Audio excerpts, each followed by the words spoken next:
ተመልካቾቻችን ኪነ ጥበብን ለልብ ህሙማን እንግዲህ ዛሬ ተደግሶ ኪነ ጥበብን ለልብ ህሙማን እንዴት በምን መንገድ ነው ልንጠቀም የምንችለው የሚለው ልንመለከት እንደምትመለከቱት በካፒታል ሆቴል ተገኝተናል።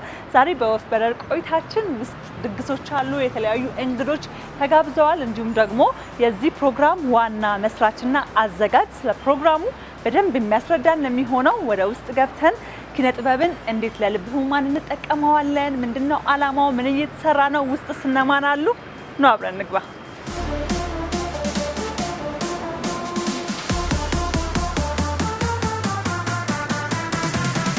ኪነ ጥበብ ፋይዳዋ ብዙ ነው። እንግዲህ እንደሚታወቀው ተመልካቾቻችን ዛሬ ደግሞ በልብ ህመም ለሚሰቃዩ ወገኖቻችን ልደርስላቸው የኪነ ጥበብ ድግስ መደገሱን መግቢያዬ ላይ ጠቆም አድርጌያቸዋለሁ። እንግዲህ በተለይ ደግሞ በሀገራችን በርካታ ህፃናት፣ በርካታ ሰዎች በልብ ህመም እየተሰቃዩ እንደሆነ ብዙዎቻችን እናውቃለን።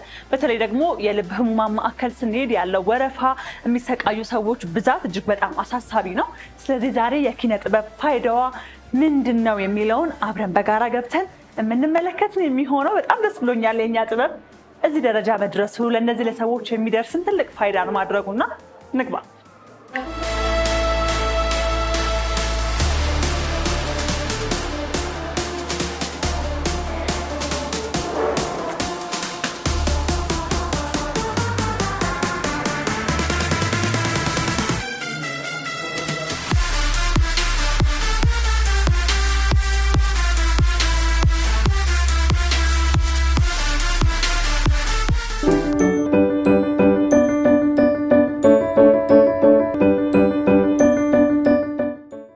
በጣም ነው የምታምሩት። በመጀመሪያ ስለመጣችሁ በጣም ደስ ብሎኛል። ከልቤ ነው የምነግራችሁ። በጣም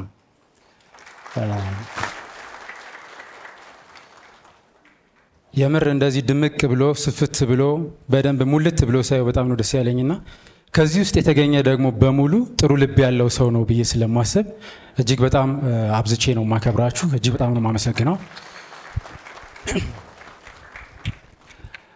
ከዛዎች የተከበራችሁ የክብር እንግዶች፣ ሞዴሎች፣ የሶሻል ሚዲያ ኢንፍሉዌንሰሮች ወይም ደግሞ የዘመኑ ጀግኖች፣ የዞላ ሞዴሊንግ ኤንድ አርት ስኩል ተማሪዎች፣ ወላጆች እንዲሁም ደግሞ መልካም ልብ ኑሯችሁ ወይም ፕሮግራም ለመታደም የመጣችሁ ልባሞች እጅግ በጣም አድርጌ አመሰግናለሁ። ተመልካቾቻችን እንግዲህ አሁን ደግሞ የምገኘው ከሰለሞን እውነቱ ጋራ ነው። ሰለሞን ተዋናይ ነው፣ በጣም የምወደው በተለይ ደግሞ በቀንጃ ፊልም ስራው እጅግ በጣም አድናቆትን ያሰረፍኩለት በጣም የምወደው ተዋናይ ነው። ዛሬ ኪነ ጥበብን ለልብ ህሙማን በተሰኘው በዚህ ፕሮጀክት ላይ እንግዲህ እንደ ኪነ ጥበብ ባለሙያ የራሱን አስተዋጽኦ ለማበርከት እዚህ ተገናኝተናል። ስላገኘው በጣም ደስ ብሎኛል። በድጋሚ እንኳን ተገናኛል። እንኳን ተገናኘን። በጣም ደስ ብሎኛል ስላገኘሁት። እንግዲህ የዛሬ ፕሮግራም ትልቁ ዓላማ ኪነ ጥበብን ለልብ ህሙማን ነው። በኪነ ጥበብ ውስጥ ያሉ ሰዎች በመገኘት ያለንን የኪነ ጥበብ አቅም ለእነዚህ ሰዎች ለመድረስ ነው ዛሬ ትልቅ ዓላማውና እዚህ ፕሮግራም ላይ እንዴት ልትገኝ ትችላል? ስለ ፕሮግራም ውስጥ ስትሰማ ምን ተሰማ? እውነት ለመናገር ያው ከዞላ ጋር በጣም በቅርበት ነው የምንታወቀው። ዞላ ስለ ልብ ህሙማን ከሰራ ሰፊ ዓመታትን አስቆጥሯል። በርካታ ውጤቶችን ማስመዝግቧል እና በጣም ደስ ይለኝ ነበረ። እሱ እንግዲህ በራሱ ብርታት በራሱ ፐርሰናሊም ስለማውቀው አንድ ነገር ካሰበ ከዳር ስለሚያደርስ ስለ ልብ ህሙማን የሚሰራቸው ስራዎች በጣም የሚያስቀኑኝ እና ደስ የሚሉ። ስለዚህ እኔም ብቻ አይደለም ከኔ በጣም ብዙ ዓመት የሰሩ አሉ ላይ ያሉ ተጽዕኖ ፈጣሪ ሰዎች በሙሉ መስራት ካለባቸው የልብ ህሙማን ላይ ቢሰሩ በጣም ትልቅ ነገር ነው። እንደዚህ የታመሙ ሰዎችን ትሪት ለማድረግ ለማዳን የሚሰራ ስራ ለነፍስም ለስጋም እና እጅግ በጣም ደስ ብሎኝ ጓጉቼ ቀኑ አደረሰ ሊሆን የመጣሁት እና ስለዚህ ከዞላ ጋር ባሏችሁ ቀረቤታ ይሄ መጀመሪያ አይደለም ማለት ነው? ይሄ መጀመሪያ አይደለም። በብዙ ፐርሰናል እንገናኛለን። ሁለተኛ ጊዜ ነው የመጣሁት ግን ከዛ በፊትም ሲሰራቸው የሚያሉ ነገሮችን ከሞዴሊንግ አርት ከቦክሱም ጋር አጠቃላይ ህይወቱ ጋር በቅርበት ይታወቃል እና በጣም የሚገራርሙ ሀሳቦችን የሚያመጣ አንድ ሰው ትልቅ ነገር ይፈጥራል ዓለም ላይ ብሎ የሚታየውን ነገር የዞላ ላይ ያየዋል። የምንበትን ነገር ምንም ደጋፊ ሳይኖረው ምንም ነገር ሳይኖረው በድፍረትና በኮንፊደንስ የሚሰራ ልጅ ነው እና የሚሰራቸው ነገሮች በሙሉ የሚያስቀኑ የሚበረታቱ ነገሮች ናቸው። ስለ ልብ ህሙማኖቹ ስናነሳ እንዴት ነው አይታችሁ ታውቃለህ ወይ ያለው ስሜት ስለነሱ በተለይ ደግሞ አሁን የሚመለከቱን ተመልካቾች በዋናነት እነሱን ማገዝ እነሱን መደገፍ የሚለውን ሀሳብ እንዲረዱት ስለሆነ የምንፈልገው አንተ ጋር ስለነሱ ታስብ ያለው ስሜት ምን አይነት ነው? እውነት ለመናገር በጣም ነው አንጀት የሚቆረጠው። ማለት ምንም የማያውቁ ህጻናት ናቸው በዚህ በጣም እየተጎዱና ህይወታቸው እያለፈ ያለው።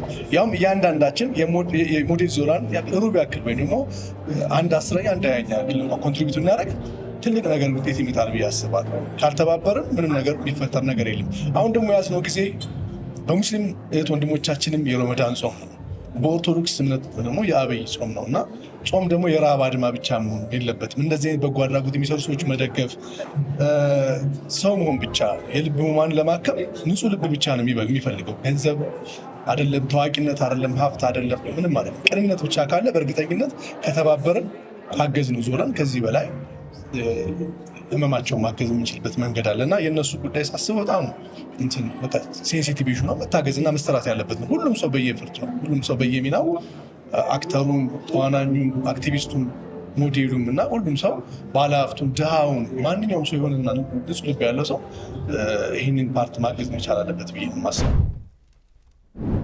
እንዴት አመሻችሁ? እንዴት አመሻችሁ? አይሰማም? በጣም ነው የምታምሩት በእውነት ለራሳችሁ። ለእንዲህ ያለ ቅን ሀሳብ መሰብሰብ፣ የተሰበሩ ልቦችን ለመጠገን፣ ተስፋ ለማስቀጠል፣ እንባ ለማበስ መዋል መሰብሰብ ግን እጅግ በጣም መታደልና መመረጥን ይጠይቃል። ሰዎች ገንዘብ ስላላቸው ብቻ አይረዱም። በነገራችን ላይ በጣም ብዙ ባለሀብቶችን እናውቃለን። ምናልባት ለእርዳታ ጉዳይ ስንላቸው መብታቸው ቢሆንም በራሳቸው ገንዘብ ወገቤን የሚሉ ለሌላ ጉዳይ ግን ገንዘቦችን ሲበትኑ የምናየው ማለት ነው። እናንተ ዛሬ እንደቀላል የምታዩት ጥቂት አስተዋጽኦ፣ ጥቂት ገንዘብ ያዋላችሁት ጥቂት ጊዜ ነገ የህፃናትን ልብ ይጠግናል። አንድ ህፃን ታክሞ ድኖ ወደ ትምህርት ቤት እንዲሄድ እንደ እድሜ ኩዮቹ እንዲቦርቅ ደግሞ ተስፋውን ማስቀጠል የሚያስችል ነውና ትልቅ ነገር ነው ያደረጋችሁትና ለዚህ ለተቀደሰ ዓላማ ስለተመረጣችሁ በእውነት በጣም በጣም እድለኞች ናችሁ። እንደው ጥቂት ለኢትዮጵያ ልብ ህሙማን ህጻናት መርጃ ማዕከል እንደው ለማለት ከተቋቋመ ወደ 30 ዓመት ገደማ የሚሆነው አንጋፋ ተቋም ነው። በዶክተር በላይ አበጋዝ በጎ ሀሳብ አመንጪነትና በጥቂት ደጋግ ኢትዮጵያውያን በጎ አድራጊ ግለሰቦች ነው የተቋቋመው። በእነዚህ ሁሉ ዓመታት እንግዲህ በርካታ ህጻናት ከ9500 በላይ ህጻናት የልብ ህክምና አግኝተው እንደ እድሜ ኩዮቻቸው እንዲበውርቁ ችለዋል። ሐኪሞች ሆነው ማዕከሉን እያገለገሉ ነው። ነርሶች ሆነው ማዕከሉን እያገለገሉ ነው። በተለያየ የስራ መስክ ስኬታማ የሆኑ ህጻናቶች ታክመው ድነው ወጥተዋል እና ይህ በጣም ደስ የሚል የስኬት ታሪካችን ነው። ካላችሁት ሁሉ ደግሞ ማዕከሉን መታችሁ ብትጎበኙ ህጻናቱን ብታዩት ደግሞ ያን ስሜት የበለጠ ከርቀት ሆናችሁ ከምትሰሙት በላይ ይጋባባችኋል። ከማዕከሉ ጋር ያለኝ ቁርኝት ቀደም ያለ ቢሆንም በበጎ ፈቃድ አምባሳደርነት በተጠራሁበት ጊዜ ግን ማዕከሉ ተገኝቼ ህጻናቱን ባየሁበት ሞመንት ግን እዛው ቦታ ላይ ነው ለራሴም በእግዚአብሔር ፊትም ቃል የገባሁት የምችለውን ሁሉ ላደርግ፣ በምችለው ሁሉ ላገለግል፣ ለዛ ማዕከል ለህፃናቶች የምሰስተው ጉልበት አይኖረኝም ብዬ ነበር። በእውነትም እግዚአብሔር አግዞኝ ደግሞ እንደናንተ ያሉ ቅን ደጋግ ኢትዮጵያውያኖች በሀገር ውስጥም በውጭም ባደረግነው የገቢ ማሰባሰቢያ መርሃ ግብር ድጋፍ ሰጥተውን በጣም በርካታ ውጤታማ ስኬታማ ስራዎችን ለመስራት ችለናል። ስለዚህ እኛ ከተባበርን ከተጋገዝን በወረፋ እንግልት የሚንገላታ ማንም ህፃን አይኖርምና ይሄን ሐሳቤ እንደምትቀበሉኝ ተስፋ አደርጋለሁ። በጎነታችሁ ቅንነታችሁ ይቀጥል። እጅግ በጣም ነው የኮራሁባችሁ። ምስጋናዬ በጣም ከፍ ያለ ነው። በህፃናቱ ስም ነው ቆሜ የማመሰግናችሁ። እግዚአብሔር ያክብርልኝ፣ እድሜ ይስጥልኝ። አመሰግናለሁ። መመረጥ ነው ብዬ ነው የማስበው። እንደዚህ አይነት በጎ ቦታ ላይ መገኘት በጣም ብዙ ሰው ባለበት በጣም ብዙ የኪነ ጥበብ ባለሙያ በሚኖርበት ቦታ ላይ መመረጥ ነው። ይሄ በቃ ከእግዚአብሔር ጋር አንደኛ ኮንታክት የምታደርጊበት ነው። በተለይ ደግሞ ለህፃናት ነው። እኔ ደግሞ የልጅ እናት ነኝና ይገባኛል ፊሊንግ ልጅ ላይ ይሄ ነገር ሲሆን እጅግ በጣም ከባድ ነው ለቤተሰብ እና በጎ ነገር ላይ የሚያሳትፈው እግዚአብሔር ነው ብዬ ነው የማስበው እና እግዚአብሔር መርጦኝ ነው በጣም ብዙ እንደዚህ አይነት ቦታ ላይ አሁን ላይ በተለይ ኢንቫይት እየተደረኩ ነውና እጅግ በጣም ደስተኛ ነኝ። እዚህም ደግሞ በመገኘቴ ጊዜ ባከን አልልም። በእውነት የምታባክኝበት ቦታ አይደለም፣ የምትባረኪበት ከእግዚአብሔር ጋር የምትገናኝበት ነውና በጣም ደስተኛ ነኝ። ዞላዬ እንኳን ደስ አለ። ሁላችሁም እንኳን ደስ አላችሁ። እኔ ደግሞ ለሶስተኛ ዙር እዚህ ቦታ በመገኘቴ በጣም ደስ ብሎኛል። ኳኳኳ ሲባል ማን ነው እንላለን ብዙዎቻችን አይደል? ስለዚህ እኔ ኳኳኳ ስል ማን ነው ትሉልኛላችሁ። ኳኳኳኳ እኔ ነኝ። ትከፍታለህ ብዬ ገብቼብህ እንዳርፍ ማንኳኳት አበዛው የለብህን በራፍ። ዓለሜን ቢጥማት ተስፋ ጭላንጭሉ የናፈቁ እጆቼ ማንኳኳት ቀጠሉ። ኳኳኳኳኳ ያንተ ያልሆንኩ እኔ ለዘመመ ጠጋኝ ላጣ ሰው ማረፊያ ቦታ አለህ ለፍቅር ትንሽ ማንሳፈፊያ። ኳኳኳኳኳ እኔ ነኝ። ዓይንህ ለመንደርደር ምልክት ሲሰጠኝ ነይ ከሚለው ይልቅ ተይ ቁሚ በለጠኝ። ማን ነው ካልክኝ እኔ ከበርህ ባሻገር አካል ይሰማኛል። ተስፋ ይሰጥና ልክ ሳንኳኳበት ደሞ ዝም ይለኛል። ደሞ ጭጭ ደሞ ዝም ደግሜ ኳኳኳኳኳኳ እኔ ነኝ። አመሰግናለሁ። እኔ ያው ስለተገናኘን ደስ ብሎኛል። ደስ የሚለው ፓርት ደግሞ የተገናኘንበት ቦታው ያለንበት ቦታው በጣም ደስ የሚያሰኝ ቅዱስ ማለት ቅድስናን የሚፈልግ ቦታ ለልብ የቆመ ቦታ ላይ ነው እና በጣም ከልቤ ደስ ብሎኛል። መልካም እንግዲህ ዛሬ ኪነ ጥበብን ለልብ ህሙማን ብለናችሁ ነበረ። ያው ኪነ ጥበብ ሲነሳ ደግሞ ሁሌም አብረው ሊነሱ የሚችሉት የኪነ ጥበብ ባለሙያዎች ናቸው። ከነዛ የኪነ ጥበብ ባለሙያዎች መካከል ፋንታ አንዱ ነው። ዛሬ ይህንን ዓላማ ደግፎ ለመምጣት ምን አነሳሳ? ኪነ ጥበብስ ለእነዚህ ህሙማን ምንድን ነው ፋይዳዋ ብለህ ታስባለህ ፋንታ? እውነት ለመናገር እኔ እዚህ ቦታ ያመጣኝ ዞላን ማመስገን እፈልጋለሁ። ለልብ ህሙማን ይህን ዋጋ መክፈል ተገቢ ነው ብዬ አስባለሁ። እንደውም ሲያንስ ነው ብዬ አስባለሁ። ቅድም ሲናገር መድረክ ፕሬዘንቴሽን ሆን አላውቅም ማለት 2 ዓመት 3 ዓመት የሚቀጠሉ ልጆች ህጻናት ሰዎች አሉ። እነሱ ደግሞ አንዳንዴ ስልክ ሲደውል ስልክ የማይነሳበት ኬዝ ነው። ያ ማለት ሰው ኦልሬዲ ሞተው ነው የሚሆነው አርፈው ነው የሚሆነው። ይሄ የሰሙ ለመናገር የተለየ የሕክምና ሲስተም ያስፈልጋል ለልብ እኔ የልብ ሐኪም አይደለሁም፣ ግን እረዳዋለሁ። የእውነት ለመናገር የተለየ ትሪትመንት ያስፈልጋል። መንግስት ካሰበበት ወይም የሚመለከተው አካል ካሰበበት ቀላል ይመስለኝ። ምክንያቱም ስንት ነው ያለው የኢትዮጵያ ህዝብ? 130 ሚሊዮን ህዝብ ነው አይደለ? ግማሹ 130 65 ሚሊዮኑ 100 ብር ያዋጣ በቃ ይሰራል። ቀላል ነው። 65 ሚሊዮን ሀፉ ማለት 100 ብር አዋጡ ቢባል የኢትዮጵያ ህዝብ ደግሞ ይሰጣል። ይቻላል ማለት በደንብ ነው የሚታወቀው። ይሄ ሁሉም የኪነ ጥበብ ባለሙያ ኃላፊነት አለበት። ይህን ማድረግ ኢኒሺዬሽኑን የሚወስድ ሰው ካለ ደግሞ ይህን ማስተባበር ለእኔ በጣም ቀላል የሚመስለኝ የሚመለከተው አካል ከሰበት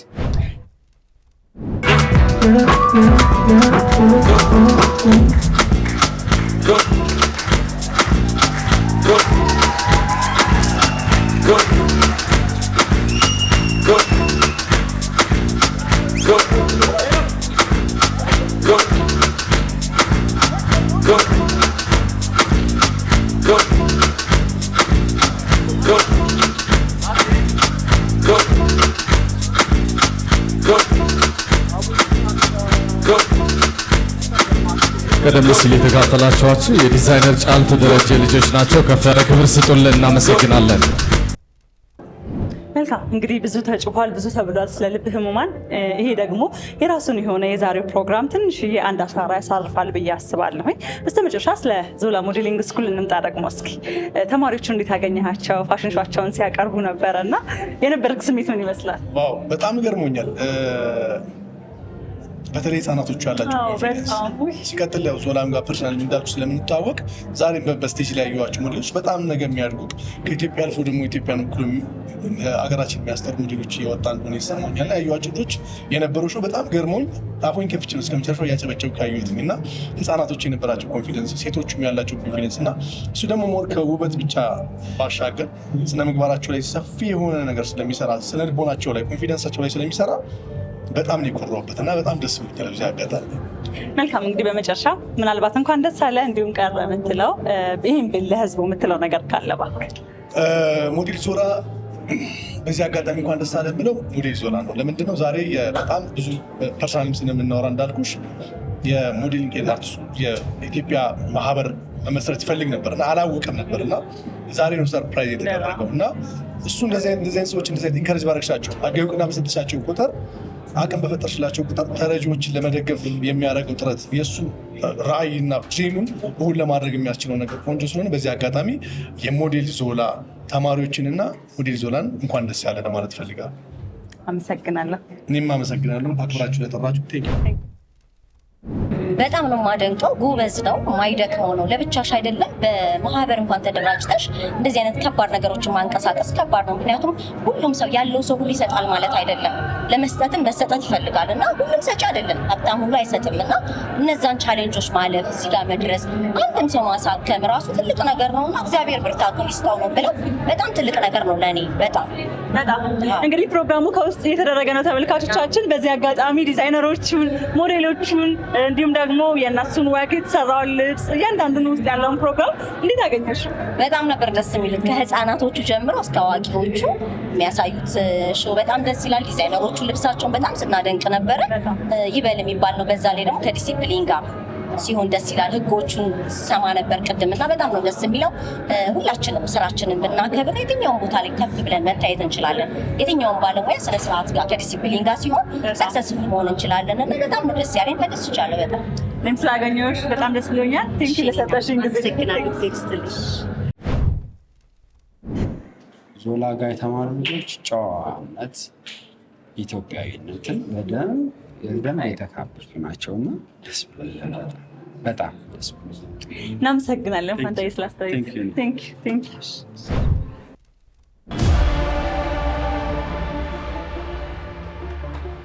ተመልካቾቻችን እንግዲህ ዞላ ሞዴሊንግ እና አርት ስኩል ተማሪዎችን ያስመረቀበት እንዲሁም ደግሞ ኪነ ጥበብን ለልብ ህሙማን በተሰኘው መሪ ቃል የተዘጋጀው ይህ ፕሮግራም ከዚህ ቀደም በተለያዩ ፕላትፎርሞች በተለያዩ የሶሻል ሚዲያ ድረገጾች ገቢ ማሰባሰቢያን አድርጎ 2 ሚሊዮን ብርን ለልብ ህሙማን ገቢ በማድረግ ከዚህ በኋላም ደግሞ ሁላችንም እንድንተሳሰብ እነሱን በያለንበት ቦታ እንድናስባቸው መልእክትን ለማስተላለፍ ታስቦ የተዘጋጀ ፕሮግራም ነው። እኛም ደግሞ ይህንን ትልቅ ዓላማ በመደገፍ እንደ አባይ ቲቪ እዚህ ፕሮግራም ላይ ተገኝተናል። ስለዚህ ተመልካቾቻችን እናንተም በልባችሁ ያሰባችሁትን ቀናነት ወደ ተግባር እንድታወርዱት እነዚህ ልጆች እንድትደግፉ የመጨረሻ መልእክቴን እያስተላለፍኩኝ ዛሬ የተመረቃችሁ ተማሪዎች በሙሉ እንኳን ደስ አላችሁ። እንዲሁም ደግሞ በዚህ ማዕከል የምትጠብቁ በወረፋ ላይ ያላችሁ በሙሉ ደግሞ አይዟችሁ፣ የኢትዮጵያ ሕዝብ አለላችሁ፣ ፈጣሪ አለላችሁ ማለት ፈልጋለሁ። የወፈረር ቆይታዬን ግን እንዲህ ባለ መልኩ አበቃሁኝ። እንደዚህ አይነት ፕሮግራም ላይ አባይን አንድ ላይ ሆነን ስለመጣን በጣም ደስ ብሎኛል። ተመልካቾቻችን ሌላ የአባይ አገልግሎት ፕሮግራሞች ይቀጥላሉ። መልካም ጊዜ